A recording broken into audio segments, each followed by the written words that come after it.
Assalamualaikum warahmatullahi wabarakatuh.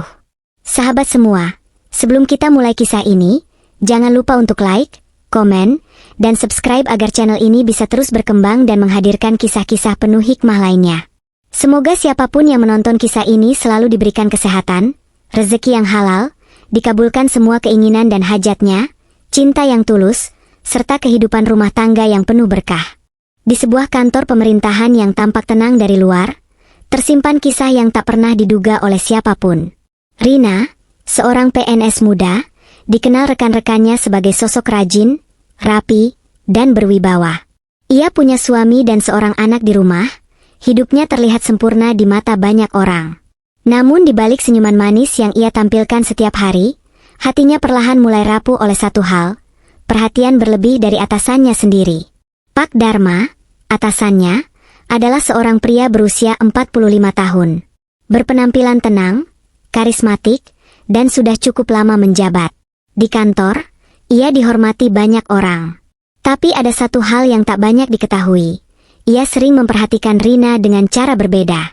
Awalnya hanya pujian singkat, laporanmu rapi sekali, Rina, atau, kerja bagus, kamu memang pegawai teladan.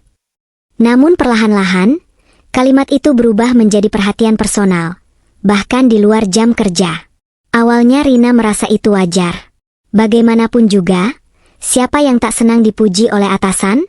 Namun di dalam hatinya, ia mulai merasa ada getaran aneh setiap kali berpapasan. Apalagi ketika Pak Dharma sengaja menunggu di depan lift, hanya untuk sekadar mengobrol. Rekan-rekan sekantor mulai berbisik-bisik, tapi Rina pura-pura tak mendengar. Ia mencoba meyakinkan dirinya bahwa semua itu hanya kebetulan. Sampai suatu sore, kantor sudah mulai sepi. Rina masih sibuk membereskan berkas di meja, ketika Pak Dharma menghampiri. Dengan suara rendah ia berkata, "Rina, kamu sering pulang larut begini. Kalau mau, biar saya antar." Rina terdiam, menatap wajah sang atasan. Ada kegelisahan dalam hatinya, tapi juga ada rasa hangat yang tiba-tiba muncul. Ia tahu seharusnya ia menolak, namun lidahnya keluh. Akhirnya ia hanya mengangguk pelan. Hari itu menjadi titik awal. Dalam perjalanan pulang menggunakan mobil dinas, suasana di dalam mobil terasa hening namun penuh isyarat. Dari kaca jendela, lampu-lampu jalan berkelebat, seolah menyembunyikan rahasia mereka berdua. Hati Rina berdebar keras, sementara Pak Dharma sesekali meliriknya dengan senyum samar. Di rumah, Rina merasa bersalah. Ia menatap wajah suami dan anaknya dengan perasaan campur aduk.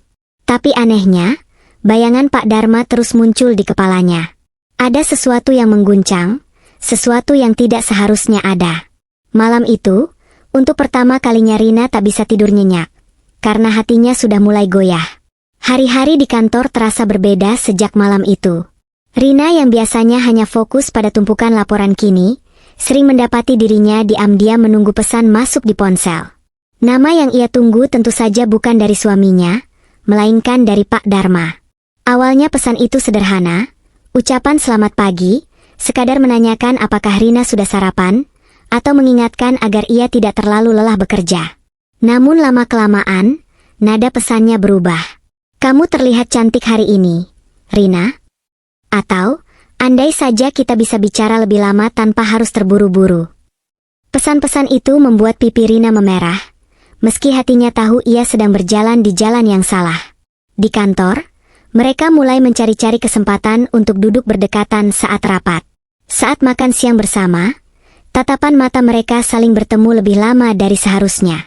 Rekan-rekan kerja mulai mencium gelagat, bisik-bisik kecil terdengar di sudut ruang. Namun keduanya seperti tak peduli. Seolah dunia hanya milik mereka berdua. Suatu sore, ketika sebagian besar pegawai sudah pulang, Pak Dharma mengajak Rina masuk ke ruangannya. Dengan suara tenang tapi tegas, ia berkata, "Rina, saya tahu ini salah. Kamu punya keluarga, saya pun begitu. Tapi saya tidak bisa lagi membohongi perasaan saya. Saya jatuh hati padamu." Rina terdiam. Suara itu begitu jelas menusuk hatinya. Ia ingin menolak, ingin berkata tidak, namun lidahnya keluh. Dalam batinnya berkecamuk rasa bersalah, tetapi ada juga rasa yang tak bisa ia dustai. Rasa istimewa karena diperhatikan. Saat itulah ia sadar, ia sedang berdiri di tepi jurang. Beberapa minggu kemudian, hubungan mereka sudah melewati batas profesional. Ada janji-janji untuk bertemu setelah jam kerja. Kadang di kafe yang jauh dari kantor, kadang di parkiran yang sepi. Namun yang paling sering adalah di mobil dinas milik Pak Dharma. Mobil itu kini bukan hanya sekadar kendaraan dinas, tapi sudah berubah menjadi saksi bisu kisah yang mereka sembunyikan. Setiap kali Rina masuk ke dalam mobil itu, hatinya berdebar lebih kencang. Bau parfum Pak Dharma yang memenuhi kabin, musik lembut yang mengalun, serta tatapan mata penuh rahasia membuatnya tak berdaya. Mereka berbicara dengan lirih, tertawa bersama, dan sesekali, keheningan panjang berubah menjadi detik-detik yang menjerumuskan. Di rumah, Rina mulai sering berbohong pada suaminya. Katanya, ia harus lembur. Katanya, ada rapat mendadak. Padahal ia sudah tahu kemana ia akan pergi. Duduk di kursi penumpang mobil dinas, menunggu tatapan mata yang membuatnya merasa istimewa. Namun jauh di dalam hati, ada rasa takut yang makin lama makin besar. Bagaimana jika suatu saat mereka kepergok? Bagaimana jika rahasia ini terbongkar? Pertanyaan-pertanyaan itu menghantui Rina setiap malam. Tapi entah mengapa, besoknya ia tetap datang, tetap masuk ke mobil itu, seolah dirinya sudah tak sanggup berhenti. Sore itu hujan turun deras. Kantor sudah hampir kosong. Hanya beberapa lampu yang masih menyala di lorong. Rina merapikan berkas, mencoba menenangkan dirinya, tapi pikirannya sudah penuh oleh satu hal, janji bertemu dengan Pak Dharma. Pesan singkat baru saja masuk ke ponselnya, "Aku tunggu di parkiran basement." Dengan jantung berdebar, Rina melangkah ke parkiran.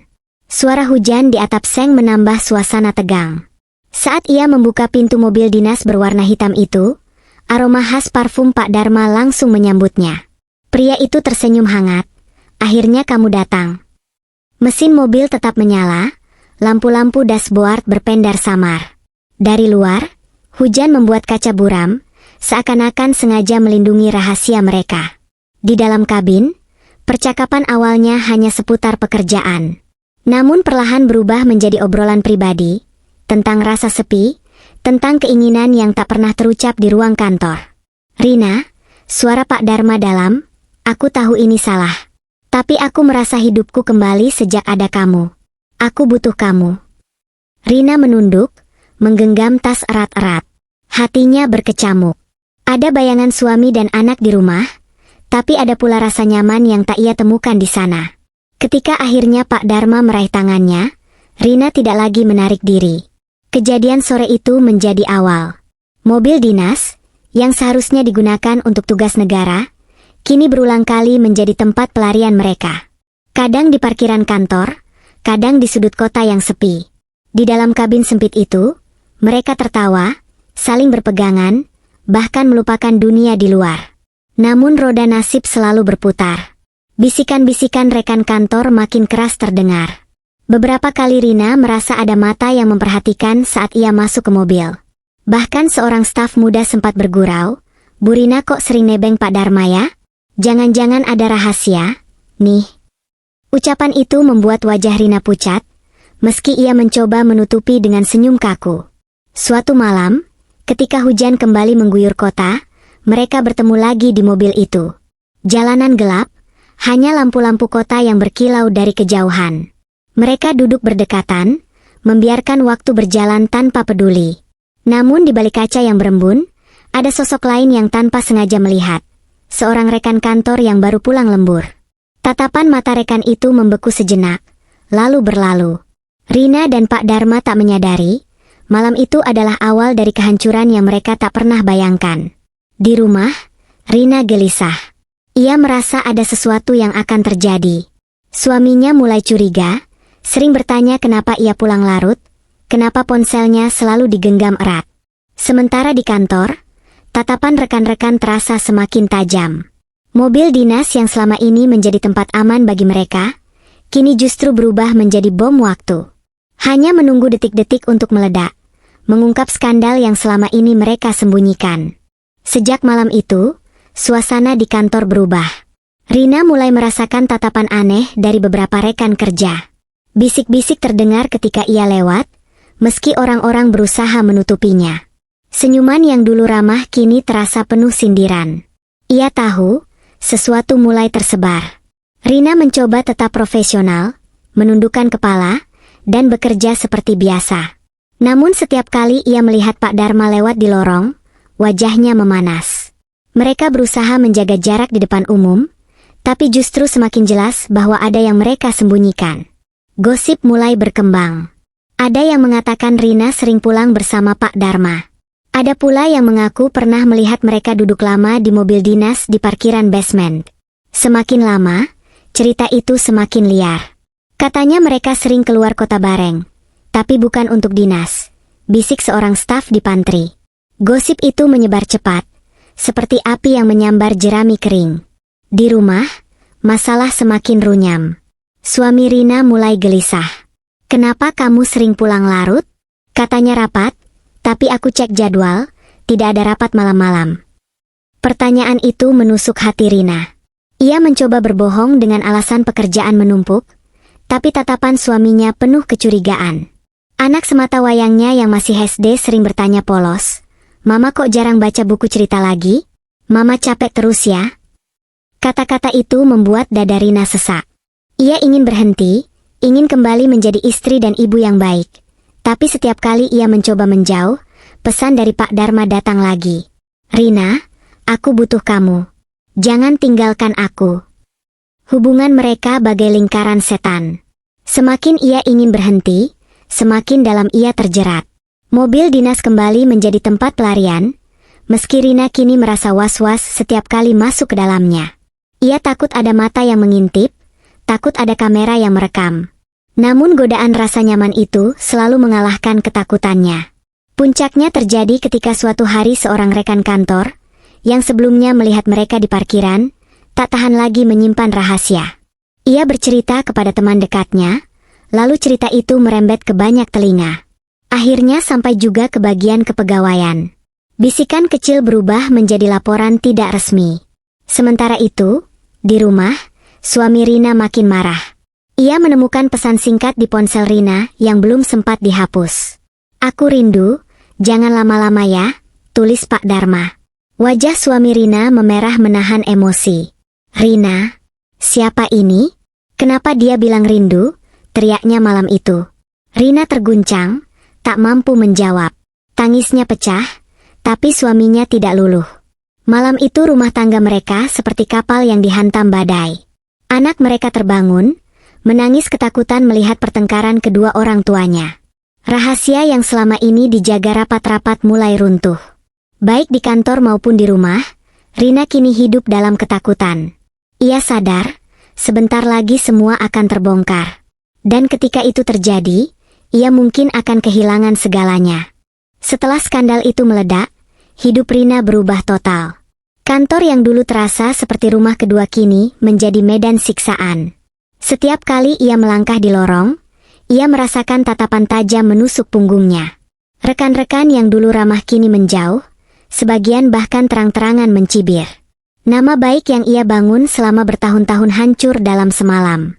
Bagian pengawasan bergerak cepat. Mereka memanggil Rina dan Pak Dharma untuk dimintai keterangan. Pertanyaan demi pertanyaan dilontarkan, seakan menggali lubang yang semakin dalam. Apakah benar mobil dinas digunakan untuk kepentingan pribadi? Apakah benar ada hubungan khusus di luar pekerjaan? Rina hanya bisa terisak, sementara Pak Dharma berusaha menjawab dengan suara gemetar. Tak butuh waktu lama, berita ini menyebar keluar kantor. Media lokal mencium aroma skandal. Judul-judul sensasional muncul, oknum PNS dan atasan terjerat perselingkuhan di mobil dinas. Foto-foto Rina yang diambil dari media sosial beredar tanpa ampun. Dalam sekejap, seluruh kota membicarakan mereka. Di rumah, keadaan lebih buruk lagi. Suami Rina memilih pergi, membawa anak mereka ke rumah orang tuanya. "Aku tidak bisa lagi tinggal bersama orang yang mengkhianati aku dan anak kita," katanya dengan suara dingin. Rina hanya bisa menangis, merasakan kehancuran yang ia ciptakan sendiri. Rumah terasa kosong, dingin, dan sunyi. Pak Dharma pun tak kalah hancur.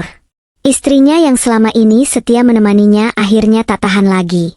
Ia menggugat cerai, membawa serta anak-anak mereka. Karir yang dulu gemilang kini redup, namanya tercatat dalam daftar hitam. Pada akhirnya, sanksi berat dijatuhkan. Rina dipindahkan ke bagian terpencil, dicopot dari jabatannya. Gajinya dipotong, sementara catatan buruk akan melekat di berkas kepegawaiannya. Sedangkan Pak Dharma harus menghadapi proses hukum karena penyalahgunaan fasilitas negara, sekaligus kehilangan jabatannya yang sudah ia pegang puluhan tahun. Malam-malam Rina kini dipenuhi penyesalan. Ia sering menatap foto anaknya di ponsel, menangis dalam kesendirian. Semua yang ia kejar, perhatian, kenyamanan, rasa istimewa, kini terasa hambar. Yang tersisa hanya kehancuran. Namun di balik semua itu, ada satu hal yang harus ia akui. Cinta terlarang tak pernah membawa kebahagiaan. Sekilas mungkin memberi rasa manis, tapi akhirnya hanya menyisakan pahit yang mendalam. Rina belajar dengan cara terburuk, bahwa kesetiaan adalah harga mati dalam sebuah rumah tangga, dan jabatan adalah amanah yang harus dijaga. Ia mungkin bisa bangkit suatu hari nanti, tapi luka ini akan tetap membekas seumur hidupnya.